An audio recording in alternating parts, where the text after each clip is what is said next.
Hi friends, welcome to Sikdar's academy. Sikdar's একাডেমিতে সবাইকে স্বাগত।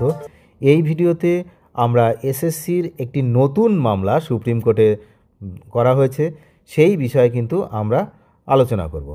প্রথমেই বলে রাখি, এসএসসির যে 26,000 চাকরি, শিক্ষক এবং অশিক্ষক নিয়ে যে 26,000 চাকরি বাতিল করা হয়েছিল, তখন কিন্তু একই সঙ্গে সুপ্রিম কোর্টের পক্ষ থেকে অন্য নির্দেশও ছিল কি না, যারা যোগ্য বলে বিবেচিত হচ্ছেন তারা 31শে ডিসেম্বর 2025 পর্যন্ত তাদের যে কাজ অর্থাৎ চাকরি বজায় থাকবে এবং তাদের এই যে 31 তারিখের মধ্যে 31শে ডিসেম্বরের মধ্যে বোর্ডকে এই নিয়োগ সম্পন্ন করতে হবে। পুনরায় যে নিয়োগ, সেই নিয়োগ প্রক্রিয়া ইতিমধ্যে শুরু হয়েছে, প্রসেসিং।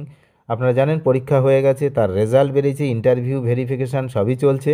আবার নবম দশমের সবে ভেরিফিকেশানের জন্য প্রায় 40,000 ক্যান্ডিডেটের নাম কিন্তু প্রকাশ হয়েছে। এখন ঘটনা হচ্ছে এই সমস্ত কাজ কিন্তু এই 31শে ডিসেম্বর 2025-এর মধ্যে করা কার্যত অসম্ভব, এমনটা কিন্তু বোর্ড বুঝতে পেরেছে। তারপর বোর্ডের পক্ষ থেকে সুপ্রিম কোর্টে একটি নতুন আবেদন বা মামলা করা হয়েছে। কি বিষয় সেটা আমরা জানব এই ভিডিওতে। আমরা এখন সুপ্রিম কোর্টের ওয়েবসাইটে আছি, আপনারা দেখতেই পাচ্ছেন। এখানে এই যে নতুন মামলা ফাইল হয়েছে, কি না, এটা হচ্ছে মডিফিকেশান অ্যাপ্লিকেশান। এটা কি না, West Bengal board of secondary education versus Baishakhi Bhattacharya. তো এটা কবে হয়েছে না, গতকাল 12/12/2025 অর্থাৎ 12ই ডিসেম্বর 2025 এই সময় কিন্তু এটা লিস্টেড হয়েছে এবং সেটা পেন্ডিং অবস্থায় রয়েছে এই মুহূর্তে। কি বিষয় যে পেন্ডিং দেখাচ্ছে, কি বিষয় রয়েছে সেটাও আমি আপনাদেরকে দেখাচ্ছি। এই দেখুন, আর্লিয়ার কোর্ট ডিটেলসে আমরা দেখলে সুপ্রিম কোর্টের যে অর্ডার ডেট ছিল 3/4/2025 অর্থাৎ 31শে ডিসেম্বর 31 ডিসেম্বর 2025 এর মধ্যে কিন্তু নিয়োগ প্রক্রিয়া কমপ্লিট করতে হবে।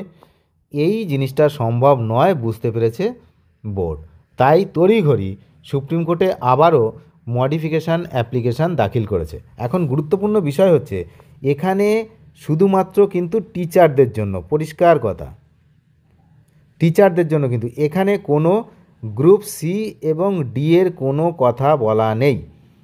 সবথেকে উল্লেখযোগ্য বিষয়, গভর্নমেন্ট তাদের হয়েই লড়ছে এখানে যাদের পরীক্ষা হয়ে গেছে, যারা নবম দশম এবং একাদশ দ্বাদশের পরীক্ষা দিয়েছেন। ইতিমধ্যে নবম দশমের যে সেটা মানে ভেরিফিকেশান লিস্ট প্রকাশ হয়েছে, আপনারা জানেন 40,000-এর বেশি ক্যান্ডিডেটের নাম প্রকাশিত হয়েছে। একাদশ দ্বাদশের নিয়োগ প্রক্রিয়া চলছে, সেটা প্রায় শেষের দিকে, কিন্তু 31 তারিখের মধ্যে কোনোটাই করা সম্ভব নয় এমনটা কিন্তু বোঝা গেছে।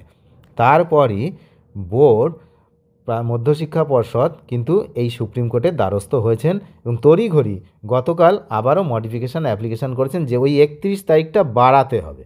31শে ডিসেম্বর রাখলে হবে না, সেটাকে বাড়াতে হবে এবং সেটা বাড়িয়ে কোথায় নিয়ে যাবে, কোনটা কতদিন পর্যন্ত বাড়ানোর আবেদন করেছে সেটা কিন্তু আমরা জানব। প্রথমেই বলে রাখি যে এই মেয়াদ বৃদ্ধি যেটা করতে হবে, না হলে কিন্তু এই যে নির্দেশ, সেই নির্দেশ মানতে পারবে না, এমনটা বুঝতে পেরেই কিন্তু সময়সীমা করা হয়েছে যে একাদশ দ্বাদশ তাদের জন্য, মানে 11-12 এদের জন্য চাওয়া হচ্ছে জানুয়ারি 26 এই পর্যন্ত চাওয়া হচ্ছে একাদশ দ্বাদশের জন্য, অর্থাৎ আরও 1 মাস বেশি।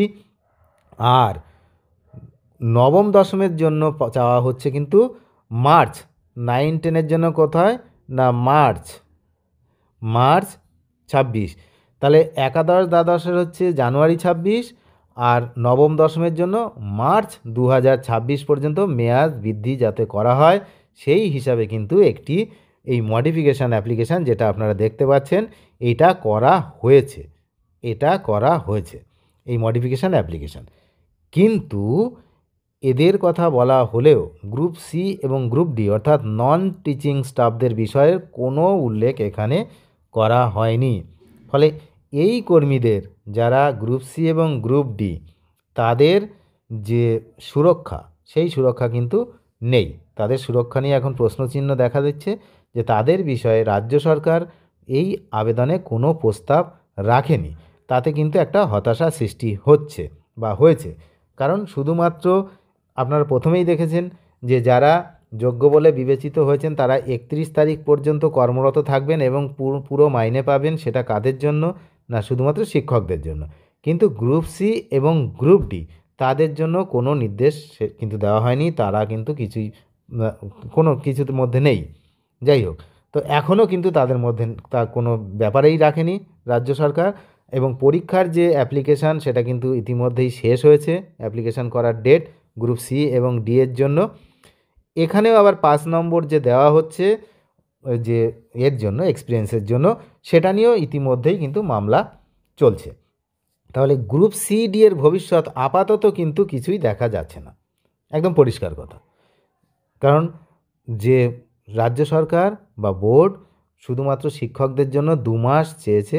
এখানে কি না, একটা হচ্ছে জানুয়ারি আর একটা হচ্ছে মার্চ, এই দুটো মাস চাওয়া হচ্ছে এই পর্যন্ত। অর্থাৎ যেটা 31শে ডিসেম্বর হচ্ছিল সেটা মার্চের লাস্ট পর্যন্ত তারা চাইছে, সুপ্রিম কোর্টের দ্বারস্থ হয়েছে।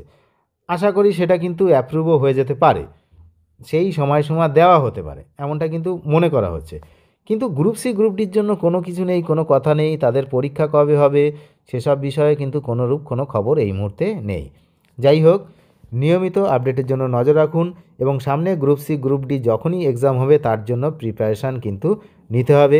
অর্থাৎ সি এবং ডি এ যারা ফর্ম ফিল আপ করেছেন, যারা ফ্রেশার এবং যারা আগের এক্সপিরিয়েন্সযুক্ত যারা রয়েছেন, প্রত্যেককেই বলবো কোনো ব্যাপার না ভেবে, যেহেতু গ্রুপ সি এবং গ্রুপ ডির এক্সাম সামনে আছে, তার প্রিপারেশানটা নিতে ঠিকঠাক প্রিপারেশান নিয়ে যান, তারপরে যা হবে হবে।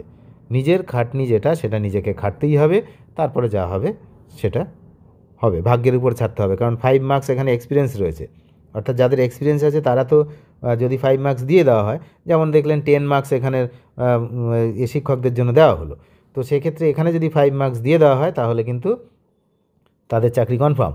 আবার 10 মার্কস যাদের দিয়ে দেওয়া হয়েছে এটা নিয়েও মামলা চলছে, যদিও সেই মামলার খুব একটা উপকার হবে বলে মনে হচ্ছে না। 10 মার্কস এক্সপিরিয়েন্সের জন্য দেওয়া হয়েছে এবং দেওয়া হবে, কিন্তু 5 মার্কসও সেই হিসাবে দেওয়া হবে। তাহলে যারা ফ্রেশার্স তাদের জন্য ব্যাপারটা একটু জটিল হয়ে যায়, যেহেতু এখানে সাবজেক্ট ওয়াইজ ব্যাপার নেই। মাস্টারদের জন্য কি ছিল, সেখানে সাবজেক্ট ওয়াইজ ব্যাপার ছিল, কিছু কিছু সাবজেক্টে এক্সপিরিয়েন্স থাকলেও যে মার্কস পেয়েছে, যারা হচ্ছে এক্সপিরিয়েন্স নেই তারাও সেখানে ঢুকে পড়তে পেরেছে, কিন্তু কিছু কিছু সাবজেক্টে ফুল মার্কস পেয়েও ঢুকতে পারেনি, আপনারা দেখেছেন। কিন্তু গ্রুপ সি গ্রুপ ডির ক্ষেত্রে যেহেতু কোনো সাবজেক্ট ওয়াইজ ব্যাপার নেই, সেই জন্য যাদের এক্সপিরিয়েন্সের মার্কস রয়েছে তারা তো ঢুকছেই, এবার তারপরে ফ্রেশাররা সেখানে চান্স পাবেন। তো যাই হোক, সেটা পরের কথা, এক্সাম ভালো করে দিতে হবে, এটাই হচ্ছে ফার্স্ট প্রায়োরিটি। সুতরাং সবাইকে আমি বলবো, বা প্রত্যেকেই বলবে এই মুহূর্তে, যে প্রিপারেশানটা ঠিক করে নিতে। অনেক ধন্যবাদ শেষ পর্যন্ত দেখার জন্য। নিয়মিত আপডেট পেতে অবশ্যই চ্যানেলটিকে সাবস্ক্রাইব করে সঙ্গে থাকবেন। ধন্যবাদ।